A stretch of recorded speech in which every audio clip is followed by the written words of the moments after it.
The Gospel of Mark, chapter 5. We continue our chapter by chapter, verse by verse study through the Gospel of Mark, New Testament on Sundays, Old Testament on Wednesdays. Let me give you a real quick refresher on the breakdown of Mark chapter 5 before we get going, or perhaps I should say to help to get us going. Verses 1 through 20, a demoniac has an encounter with Jesus. Verses 21 through 34, a diseased woman has an encounter with Jesus. And then verses 35 through 43, a dead daughter encounters Jesus. I was planning on breaking this entire chapter up into two teachings, but last week did not go as I had expected. It turned into a two-parter from last week. I've decided to be a little bit more of a realist this week and guess that this is going to take us then a total of 4 parts to get through this chapter. So here's what we're looking at now, just to give you an idea of how we're going to break this up in the teachings. Last week, verses 1 through 10, Jesus the Deliverer, part 1. This week, verses 11 through 20, Jesus the Deliverer, part 2. The following week, be 2 weeks from now, we'll take verses 21 through 34, Jesus the Healer. And then finally, to finish out the chapter, 3 weeks from now, we'll be looking at verses 35 through 43, Jesus the Life Giver. If I'm feeling very opportunistic, 2 weeks from now, I may attempt to do those last two in one teaching, but we'll just for now just guess that it's going to take us 4. That's pretty safe for us here at Anchored Fellowship. So for part 2 of our study today on Jesus the Deliverer, we are still on the topic of demonization. That includes everything from demonic influence to demonic oppression to demonic possession.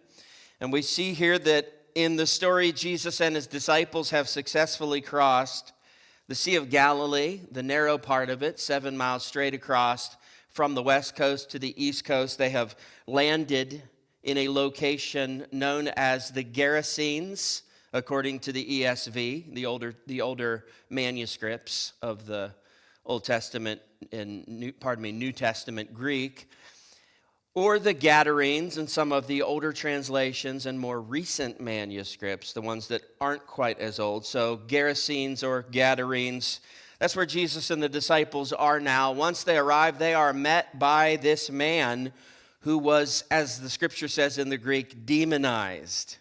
So we could start and just guess and say, well, he's either probably influenced, oppressed, or possessed. Safe bet. But then we saw the word with. This was a man with a demon, which is a possessive word. So we're going to look at this as a case of demon possession, and quite a serious one. This man was demonized not just by one demon, which would be bad enough for anyone, but he was demonized by a whole bunch of them. Exactly how many we don't know, but the word legion means thousands, anywhere from 2,500 to 6,000 as far as a Roman group of infantry is concerned. So according to this demon, there's a lot of them that have some control in this man's life. He is a man that is in great bondage. As Jesus comes to the shore, as the boat arrives, all this man can really do is get himself to the shore, get himself to Jesus, and fall down and beg for mercy.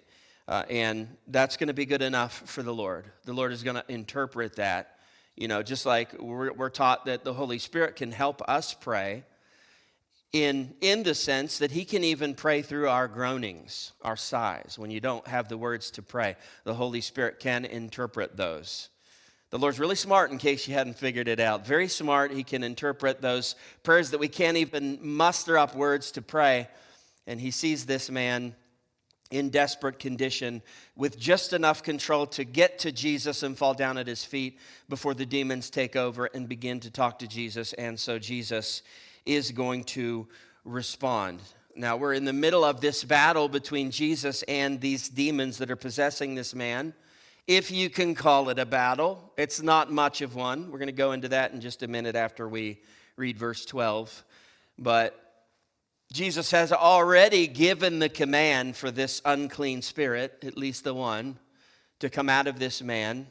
And now there's a conversation. Okay, the Lord has spoken it. He has commanded me to come out of this man, so that's exactly what I'm going to have to do as a demon subordinate to the Christ. But before I go, Lord, the question was asked, where do I go? Are you making me leave the town? I put a lot of work, a lot of effort into demonizing this town. I got a lot of clout in this town. Please don't make me leave this town. I want to keep terrorizing this town. I don't want to lose my progress. And so the request was made for mercy. The request was made for concessions. And now we are about to see Jesus respond to that request for mercy, or to that request for concessions. Verse 11 says, "Now a herd of pigs was feeding there on the hillside." Let me tell you, a very bad day to be a pig in the Gerasenes. A very bad day indeed. Verse 12, "And they," that would be the demons, "begged him, saying, 'Send us to the pigs, let us enter them.'" All right, notice the plural word here. They begged him. Up until now, we've been reading of singulars, single pronouns, because it was a single demon that was having a conversation with Jesus. Of course, he did tell us that there were a legion of them in there, but this one seems to have been the spokesman for the horde.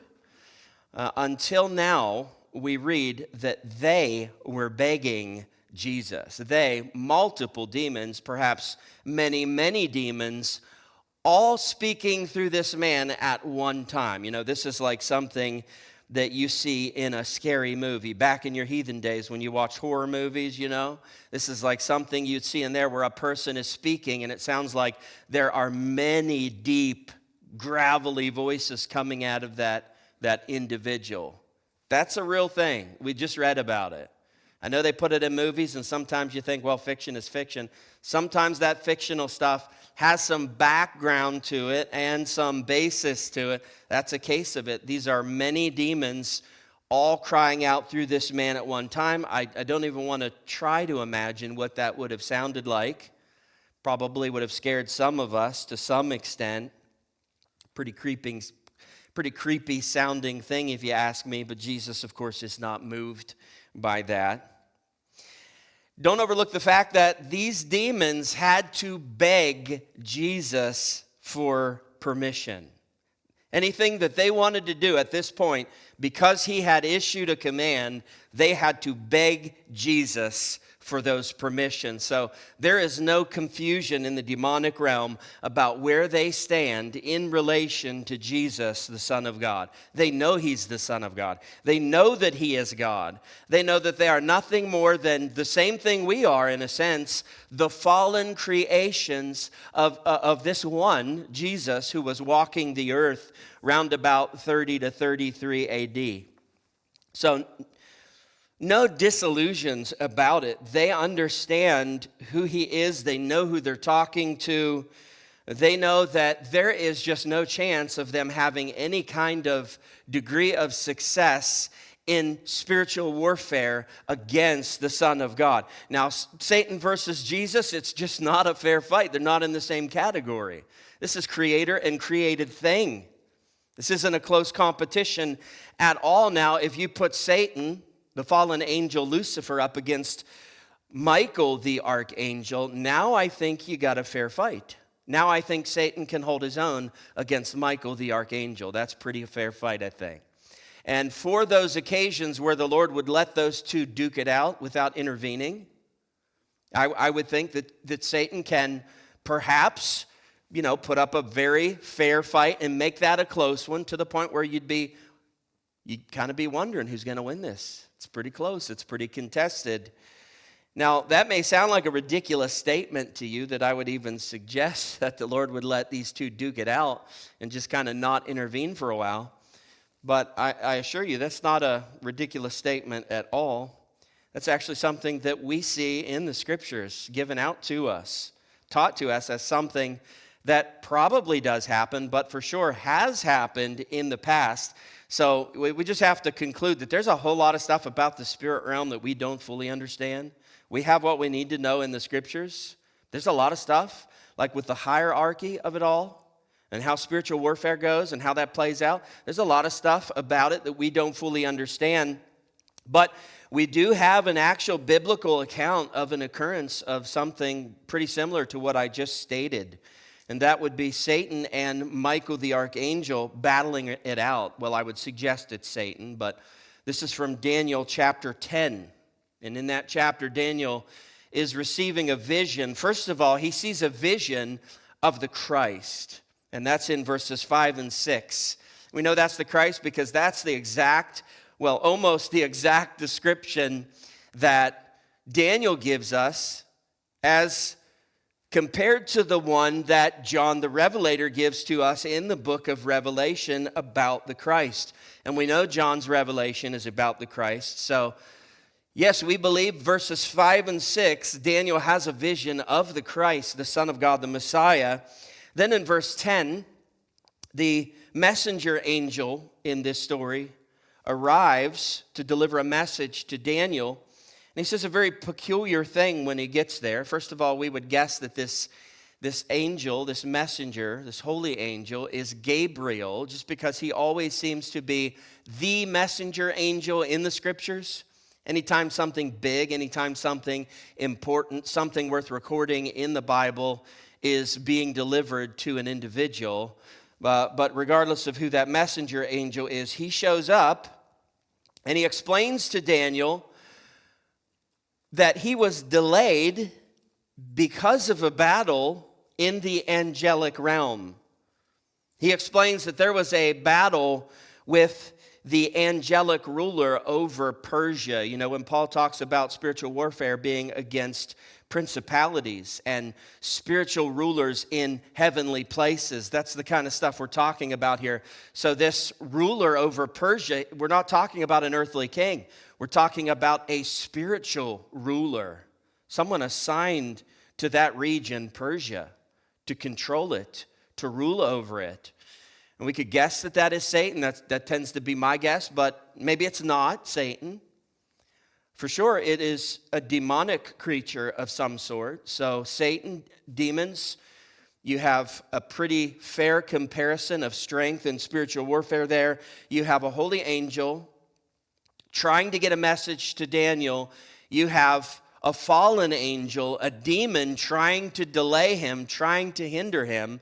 And you see those two fighting it out, duking it out for a little bit, according to this angel. But listen to what he says in verses 12 through 13. Here's the really peculiar thing. He says this, "Look, I was trying to get to you sooner, but here's what happened. Then he said to me, 'Fear not, Daniel, for from the first day that you set your heart to understand and humbled yourself before your God, your words have been heard, and I have come because of your words. The prince of the kingdom of Persia withstood me 21 days. But Michael, one of the chief princes, came to help me, for I was left there with the kings of Persia.'" Do you see what just took place there? This angel just said, "Look, I'm sorry I couldn't get here sooner. We knew about it right away, got the prayer right away, but it took me a while to get here. I got delayed because I was in a 21-day slug out with demonic creatures, if not Satan himself." And he says, "I had to have Michael come to my aid. I had to have Michael come and help me fight this and rescue me and help me to win this so that I could get this message to you." Isn't that an intriguing story?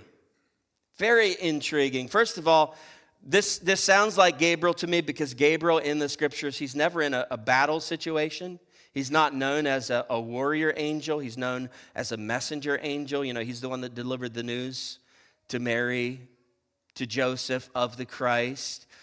Well, then you have Michael, the archangel, and not only is he a warrior angel, he is like the warrior angel in the scriptures. So it's just an interesting situation. You wonder, Lord, why do things happen in the spirit realm as they do? Why did you allow this? At any time, you could have just looked in on this fight and said, "All right, that's enough, knock it off. Let my holy angel go, or I'll cast you into the abyss." At any time, Lord, you could have just spoken the word and knocked this off, but you let those two duke it out. Then you let the three of them, then the four of them, however many were involved in this battle, you let them physically duke it out. You let the delay happen So just remember that when you're praying about stuff and you're in spiritual warfare, the Lord might be letting the angels, the angelic realm, duke it out over your situation. And there may be delays there. And if the Lord allows the delays, then he's got a reason for all of that. We can't begin to understand why the Lord would let this happen. But then again, when has God ever had to answer to us for the things that he chooses to do, especially in a realm that we have no ability to tap into and view and understand? So we're just going to have to trust that, as the scripture says, he doeth all things well. Let's just rest in that. Took this angel 21 days to get to Daniel with this message. Okay, the Lord doeth all things well.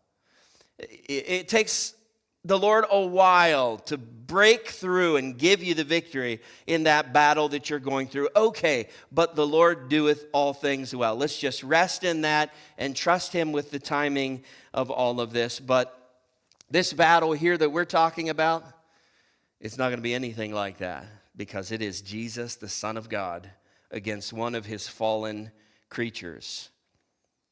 And they're begging, Jesus, please don't disembody us. Please don't cast us out. Don't disembody us. Let us have a body, which is interesting because it brings up an unsettling point, doesn't it? Well, first of all, it teaches us that demons apparently prefer to inhabit a body rather than just walk freely upon the earth. They prefer to inhabit a body, preferably, just taken from the text, a human body, if at all possible and available and allowable. But if not, if an animal, a warm-blooded animal is nearby, and that's what's available, accessible, and allowable to them by the Lord, then it would seem that is preferable to them rather than being disembodied. And then the really unsettling point there would be that this is teaching us that it has happened. Therefore, it is possible that it could happen that animals can be demonized as well, just like people. I mean, we should have known that, right? Of course, that makes sense. Of course, animals can be demonized. Actually, statistics show that 92% of cats are demon-possessed. That's why when you wake up every morning, they're standing over you, staring at you. You think they're wanting breakfast. No, they're plotting your death. That's what they're doing. And then you wake up and they pretend like they're hungry. Yeah, no. Cat lovers, don't be mad at me. I'm totally joking. I've met some dogs that I would think are demon-possessed as well. But yes, animals can be demonized because we see it right here. How often does that happen? I have no idea. Would we be able to recognize the signs of it? It would seem so, but kind of hard to tell. Just an interesting thought line here for us today. Verse 13, so he, Jesus, gave them permission. Gave them permission. Should probably do a study here about if the Lord will have mercy on the requests of the demons, why do we get our hearts and minds filled with so much doubt when we ask the Lord for mercy? And we just struggle to trust him that he's going to do that.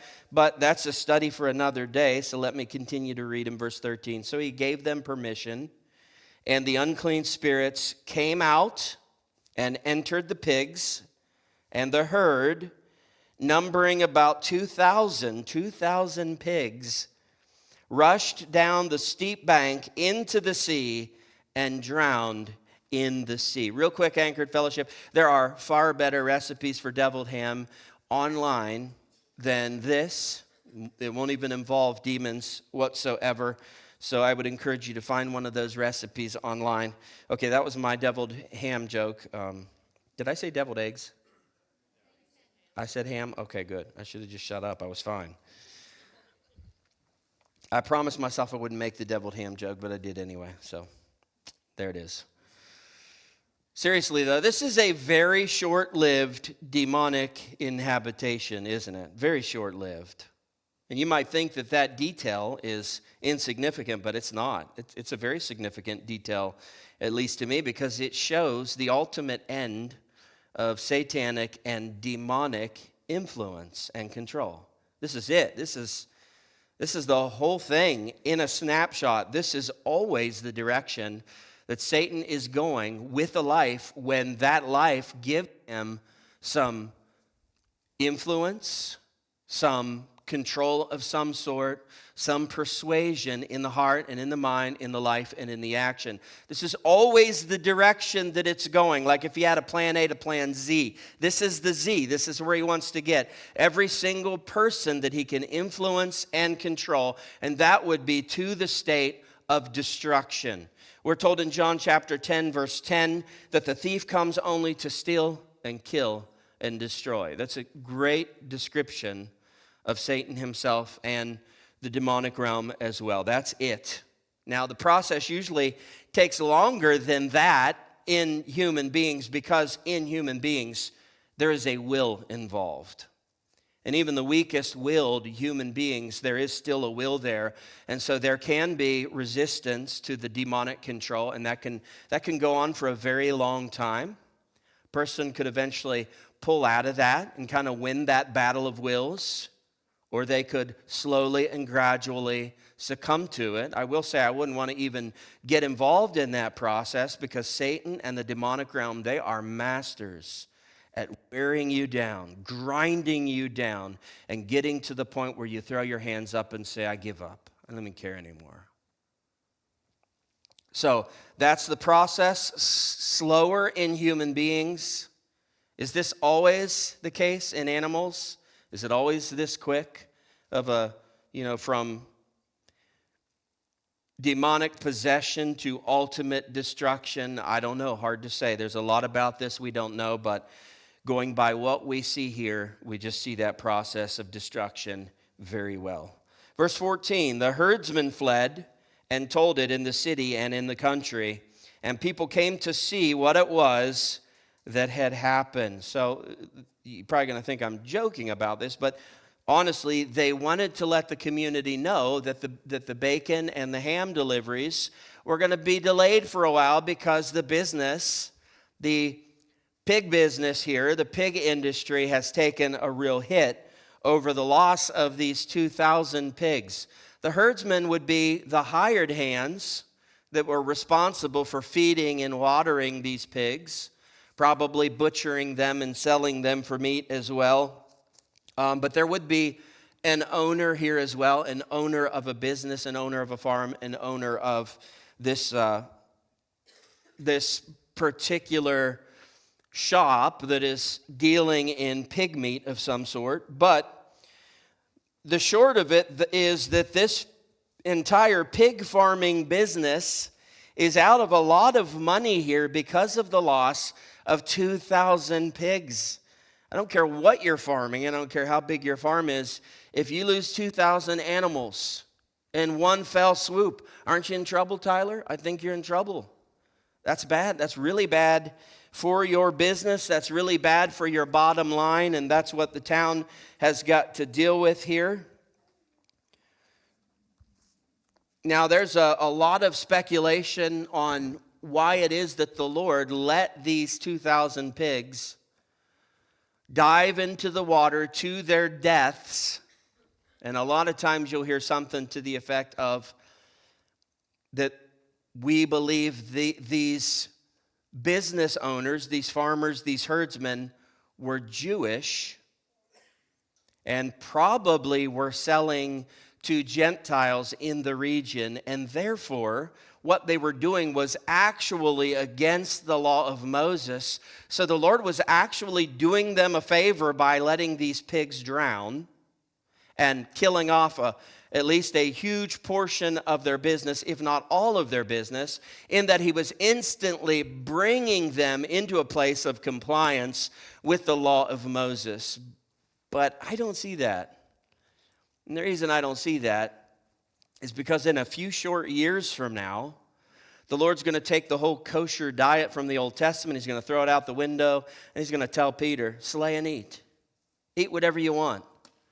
Everything's on the menu now. You can eat animals that were previously unclean to you. We're not worried about the kosher diet anymore. The whole menu is opened up, so I just can't imagine the Lord destroying this whole business to make them compliant with the law of Moses, and then a couple years later saying, just kidding. You can eat whatever you want now. You can farm whatever you want now. You can have bacon. You can have ham.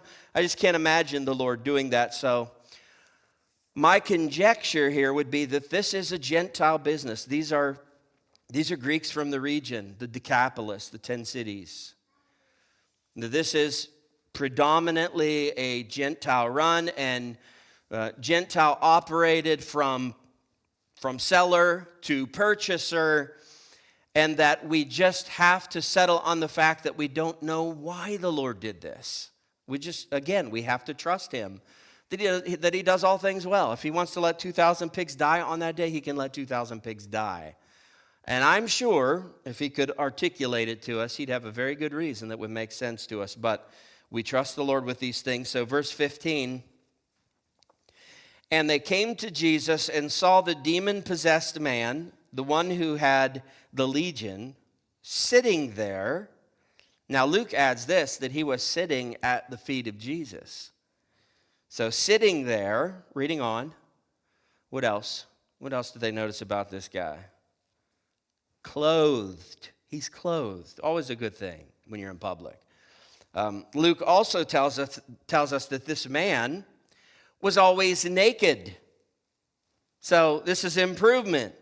He couldn't keep his clothes on before because the demons that were controlling him, apparently they did not mind embarrassing and humiliating him, tearing his clothes off, forcing him to run around naked. But things are different now. The demons, they can no longer go all Incredible Hulk on this guy, rip his clothes to shreds. But he is seated and he is clothed. And last of all, we read that he is what? In his right mind. And it says they were afraid. Who are they afraid of? They're afraid of Jesus. Why are they afraid of Jesus? Because they all know this guy. They have all tried to tame this guy. You know, we studied it last week. They would lock this guy up in chains. They would chain this guy down, and he would go on Incredible Hulk, shred his clothes. I'm embellishing a little bit. And then he would break those chains. This guy had supernatural strength given to him by these demons. They could not control this guy. The only thing they could end up doing with this guy is ostracizing him, kicking him out of the community, forcing him to live among the caves there in the Gadarenes. And knowing that this man, because of the demons within him, was so much stronger than them, so greatly feared by them, now what are they dealing with? They're dealing with the one that conquered him. They're dealing with someone that's even more powerful than this demon-possessed man that they could not control, that they could not even chain. This Jesus guy, he has come along and he has overcome the demons in this man. So they know they're dealing with a greater. It makes sense. When one is defeated by another, the greater defeats the lesser. I know that's not always the case in sports, but it is the case in a situation like this. This isn't just a good day. This is a demonstration of divinity over the demonic realm, and that's why they fear Jesus. Because if he's stronger than this demon-possessed guy, you better hope he's a good guy. You better hope Jesus is kind. You better hope he's merciful. You better hope he's not here to take over and destroy the town, right? Now, what we read in verse 15 is a perfect description of a good Christian. Let's go back through it again. Here's the perfect description of a good Christian. Number one, first of all, sitting at the feet of Jesus. We get that as a metaphor throughout the scriptures, you know. Mary sitting at the feet of Jesus, worshiping him, listening to him teach. So we use that in the fellowship as sort of a metaphor to explain that same thing for us, that we're at the feet of Jesus, meaning we're worshiping him and we're learning at his feet. So that's the first part of this description of a good Christian. Secondly, clothed. not naked, not scantily clad, not humiliating yourself and ruining your reputation on TikTok or OnlyFans, whatever else they're doing out there in this fallen, corrupt world. Not trying to entice members of the opposite sex, but properly clothed. And then thirdly, being in your own right mind, right? This guy's in his right mind now, no longer possessed by demons, just him. He's no longer vying for control of his own mind. He's got full control of his mind now. And that is a good description of a Christian. And I always come back to this when, we are discussing a person who claims Christianity, but then at the very end of their life goes and does something absolutely horrific. And that's the way they go out. Well, Arlyn, do you think they could be saved? I don't know. I think saved people are in their right mind.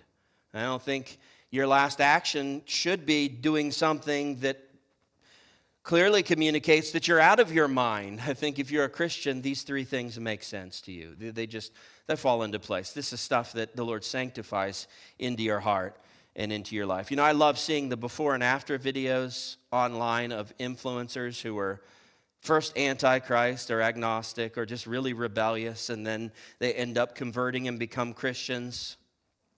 You can see the difference in the videos, the before video, they're pale white, everything black clothing, horrific symbols on their clothing, probably a lot of skull and bone stuff, skull and bone jewelry, skull and bone emblems, black lipstick on the ladies, maybe the men too these days. Just very clearly portraying the fascination with, the obsession with the death culture. And you may say, that's not a big deal. Okay, well, you know what? If they're coming to church and they're truly saved and they look like that, I might scratch my head a little bit. But if they claim they're saved, I'll leave it at that. I might just encourage them not to come across as being obsessed with death culture if you truly have found life in Jesus. Because I think if you found life in Jesus, you have found some color in your life, and you want to celebrate that color and that life and that vibrancy. That's always the way in the after videos, isn't it? They go from all black and pale skin, death looking, to what? Color. Yeah, there's color in their skin. They look like they've been just completely remade.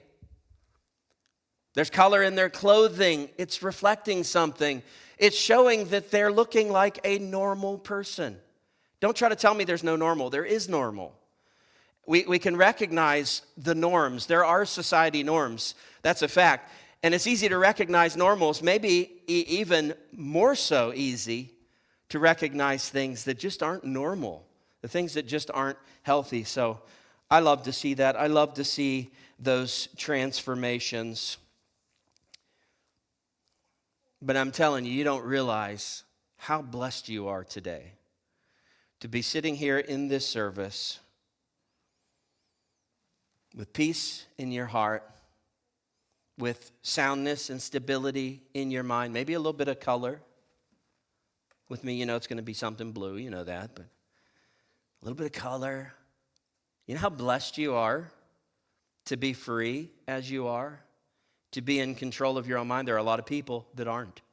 There are a lot of people that are bound by demons, influenced, oppressed, and possessed by demons. And they would give anything to be set free and have the peace and the liberty that you have, which is going to bring us to our final point of the day.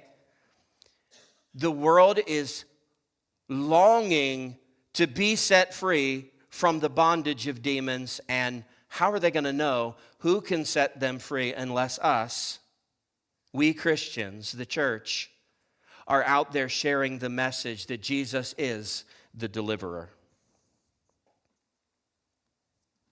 Verse 16. And those who had seen it described to them what had happened to the demon-possessed man and to the pigs. Verse 17. And they began to beg Jesus to depart from their region. All right, who's the they? Kind of feels like the whole town, right? The whole town. Apparently, they meant business with their pig business. Like, that was a really big deal to them. That was like, the steel industry to Pittsburgh, right? So they are not happy. This town as a collective, they are upset. Both buyers and sellers are upset. They lost a whole lot of product because of this man, Jesus. They obviously have the wrong perspective on all of this. Pigs were more important to them than Jesus was, because pigs, to them, that was food, that was money. And so, obviously, they care more about that than they do Jesus, because when you're in the world, that's what drives you, that's what motivates you. Money, wealth, financial well-being, taking care of, gratifying the fleshly passions in your life. And they see Jesus as bad for business. He's done this on day one. He just got here. And he seriously hurt our pig industry. So we have no intention on going out of the pig business, or maybe it's a concern for the rest of their farming business. Let's not let them get to the cows or whatever. But as the case is, either way, they have to make sure that Jesus does not stick around. Can you imagine that? Can you imagine pleading with Jesus, begging him to leave? Please, just leave. Whatever it is that you're wanting to do here, man, we get a sense of it already and we don't like it. Jesus, please, just leave. Kind of a horrifying thought, isn't it? I'm using the word horrifying a lot today. I guess it's because of the topic, but it is a horrifying thought that there would be anyone that would beg Jesus to leave. But I think you guys know it's happening a lot in our world. There are millions of people in this country. There are billions of people in the world who are just like this, begging Jesus to leave. They want all of his influence gone. They want all of Christianity's influence gone. They want him out of schools. They want him out of politics. They want him out of the news. They don't want him involved in anything. They want him to go. And it's a sad state of affairs for a society, for a culture, for a country, for a world, when that becomes, sort of the majority opinion. And we're getting there. We really are. I know there's some hope that Christianity rebounds. But for the most part, as I've shared with you before, we're living in a post-Christian world. Christianity is dying out, it seems, in the world. At least those are the statistics that I'm seeing.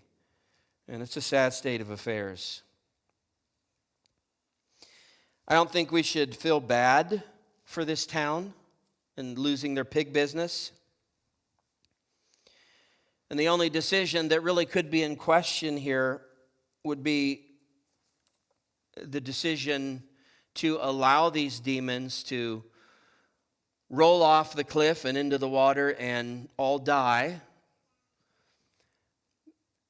But for sure, after the Lord allowed those demons to enter those pigs, I can tell you this much. After that decision was made, go ahead and question that one. But after that decision was made, the rest of what Jesus did, that was doing the town a favor, for sure. Because I don't think there's anyone that wants 2,000 demonized pigs running hog wild in their community. Can you imagine sending your little kid off to school knowing there's 2,000 demonized pigs in the community? So I think the Lord did them a favor by, after allowing those demons to enter those pigs to enter those pigs, by allowing also those pigs to revolt against that, to have a violent reaction against that, and then to plunge into the Sea of Galilee to their deaths. Verse 18, what's Jesus going to do? They want him to leave. They're begging him to leave. What's he going to do? He's going to leave, of course. He's not going to stick around anywhere where he is not invited and welcomed. He will give mankind whatever mankind chooses. He will give the Gadarenes whatever the Gadarenes chooses. He'll give America whatever America chooses. So yes, he's going to get in the boat and he's going to leave as they have begged him to. Verse 18. And he was getting into the boat, as he was getting into the boat, the man who had been possessed with demons begged him that he might be with him. So what a contrast, right? The town is begging Jesus, please leave, get out of here. It ruined our pig business. The man who was formerly demon-possessed, he's begging Jesus, can I go with you? Please, let me go with you. Don't leave me here. I got bad memories of this place. Man, it's been a dark handful of years here. You set me free. Please take me with you, whatever it is that you can offer moving forward. That's what I want. Oh, taste and see that the Lord is good, right? Verse 19. And he did not permit him, but said to him, go home to your friends. I assume that's referring to friends that he had, before he went dark and demonized. I figure over the last handful of years, he lost all those friends. But Jesus is saying, the people that at one point in your life were friendly to you, were considered friends by you, go to them. And he says, tell them how much the Lord has done for you and how he has had mercy on you.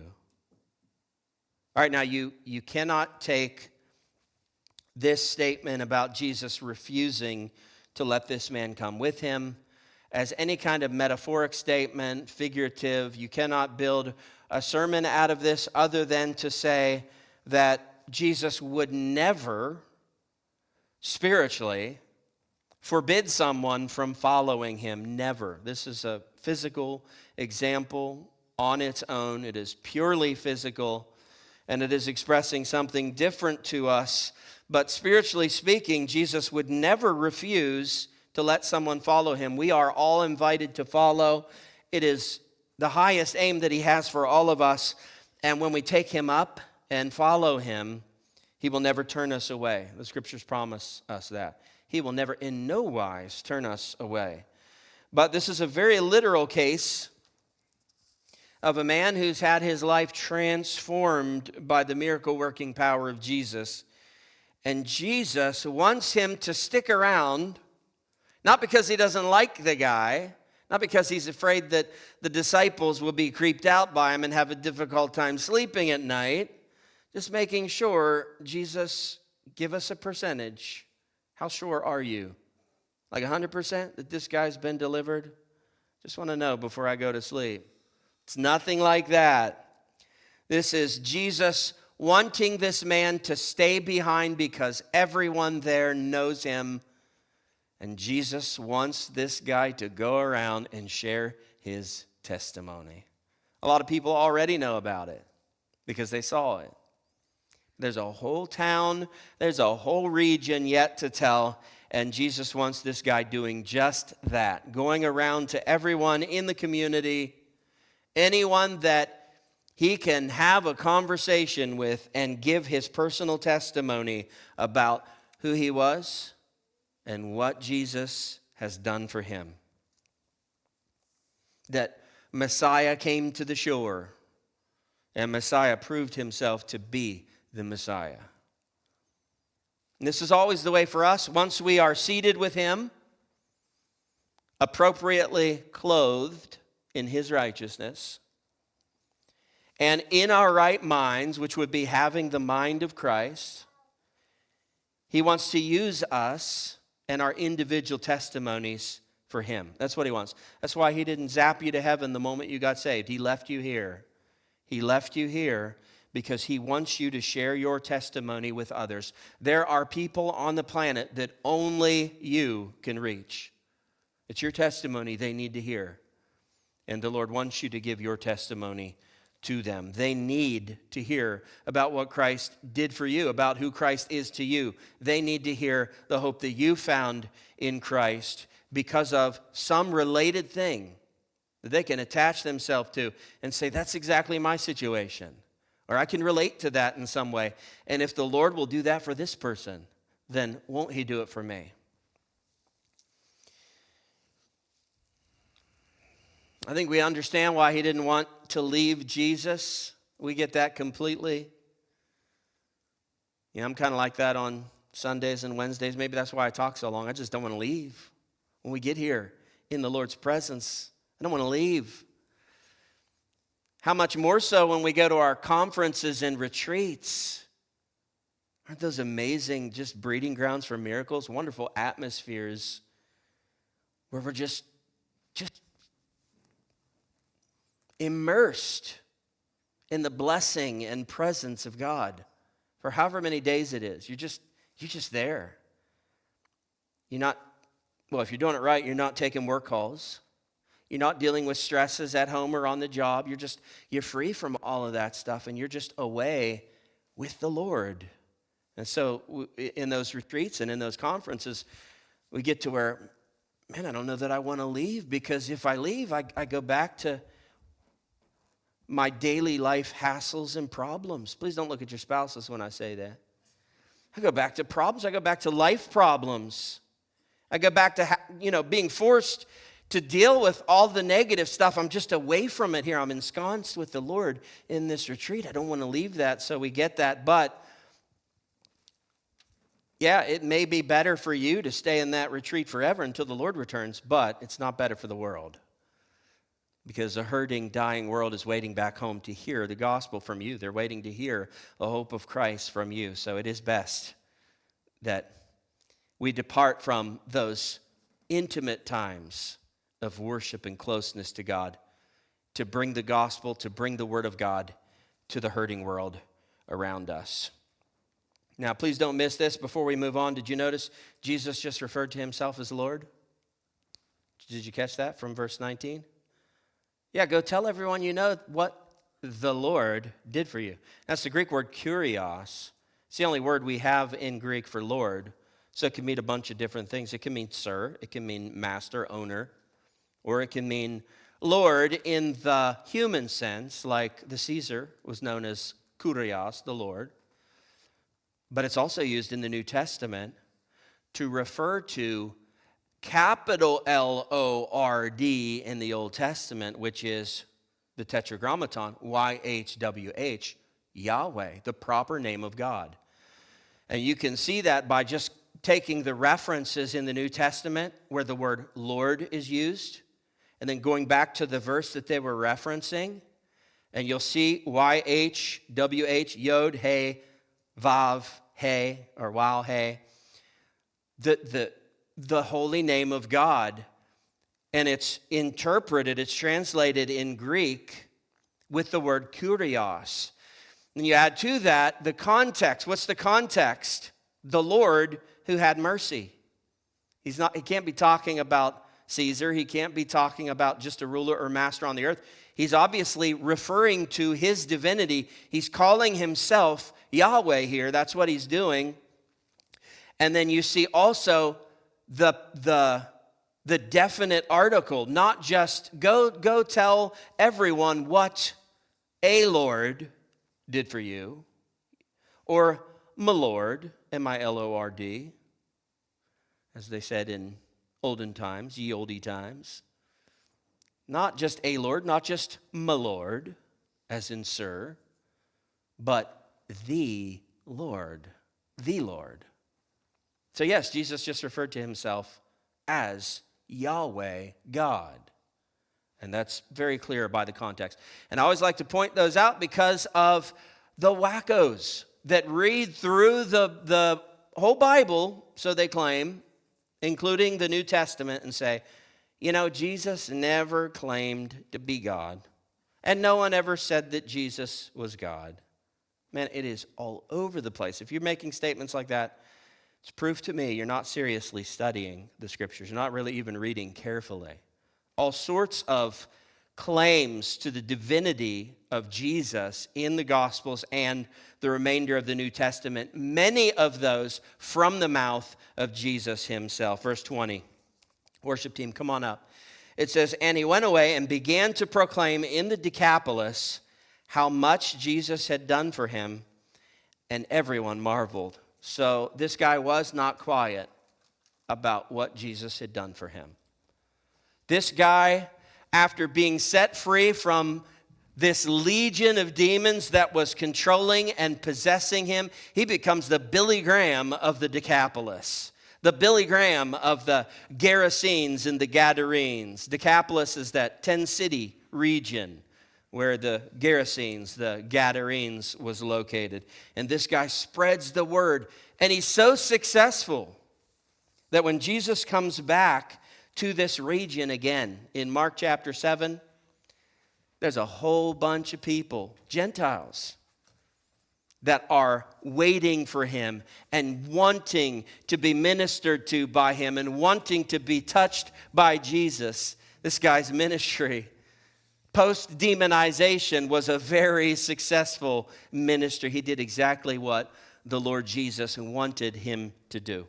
And we should, of course, take his cue and get serious ourselves about evangelization, about spreading the word of Jesus. So I put it to you like this today. If you're fighting a battle, Jesus is the deliverer. If your life is out of control, Jesus is the deliverer. If you're addicted and bound, Jesus is the deliverer. But on the other side of that, if you've been set free, if you've been made well, if you've been made sound, then I would say to you, go tell the world. Start with your family, broaden out to your friends, the community, ultimately to the world. Tell the world what Jesus has done for you. Would you stand with me? Let's pray.